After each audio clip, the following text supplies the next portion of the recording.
Welcome to Ryan Waters Sports Drive. Hi, this is Scott Richmond of the Toronto Blue Jays. You're listening to Ryan Waters. Hey, this is Dante Morse, your all-star cornerback from the BC Lions, and you're listening to Ryan Waters. This is Rob Johnson, UBC Okanagan Director of Athletics and Recreation, and you're listening to the Ryan Waters Sports Drive. Now, here's your host, Ryan Waters. Welcome back to the Sports Drive. Our resident fantasy football freak, Luke, joins us for this week. Luke, let's turn back the clock, if you will. Go back to last week. You talked about drafting players and who should go high. You wanted to wait on a quarterback. Did you wait on that quarterback? Who did you pick, and how did you do this past week? Well, you know what, Ryan? I did do very well in terms of my league this week.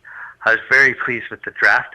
I waited until the fourth round, as I kind of indicated last week, to draft a QB. So in the first two rounds, I drafted Jamal Charles, Kansas City running back. Mm-hmm. Then I went with LaShawn McCoy, Philadelphia running back. And then I picked up a wide receiver, Andre Johnson, Houston. I don't know the people who I was in this league with. I don't know what they were looking at, but I felt pretty good about my first three picks. Sure. And then in the fourth round, Buffalo quarterback Ryan Fitzpatrick, who just absolutely lit up the Kansas City Chiefs defense, fell to me in my laps, as I predicted. If you wait on a QB, when you kind of think about it, the difference between a Tier 1 and Tier 2 running back is a lot greater than a Tier 1 and Tier 2 QB. So that's why I was stressing, wait on a QB. And you want to know what? I waited on a QB. The guy from Buffalo, Ryan Fitzpatrick, he lit it up like he was a Tier 1 QB. And he was a strong leader in the clubhouse when it came to me posting up big points and winning my game this past week. Well, speaking of quarterbacks, some of the quarterbacks had humongous games. Who had the biggest game as a quarterback as far as fantasy numbers go? Well, I think the best QB of the week in terms of points had to be Tom Brady. The guy threw for 500 plus yards. I think it was 4 TDs. Yeah. Don't quote me on that, but I mean, when you think about Tom Brady, on average, you know what, if I had Tom Brady as my QB, I'd be hoping for 300 yards and 2 TDs. The guy threw for 500 plus yards and 2 TDs. That's 4 TDs. That's almost 35 plus points in the league. So, I mean, Tom Brady, huge performance. After Tom Brady, a big, shocking performance from Cam Newton.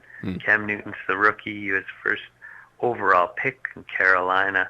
Threw for 400 plus yards and a couple of TDs in Arizona, which was, interestingly enough, the same stadium he threw for a huge number, and he ran for and won the national championship as an Auburn player about 9 months earlier, 8 months earlier. So Phoenix is really good to Cam Newton.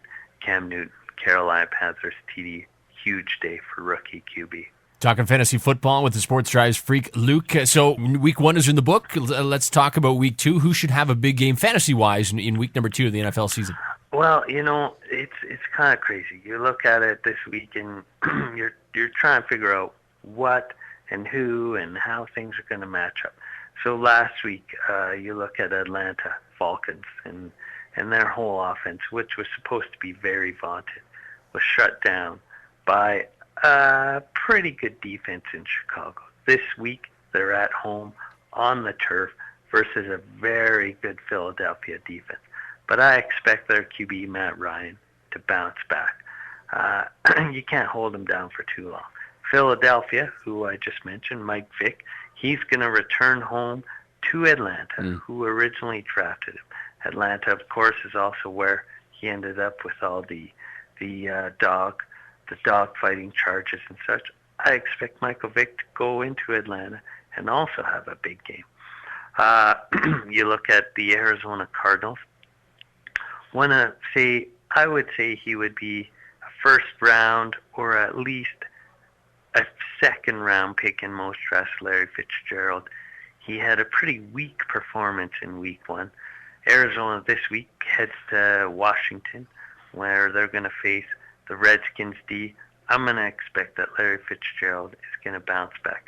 Last year, I think he had 10 touchdowns, so he's good for a touchdown every game and a half to 2 games. So Larry Fitzgerald is another guy who's going to bounce back this week. So yeah, there's a couple players for you there that will sure to have good weeks. Your local sports authority is the Ryan Waters Sports Drive.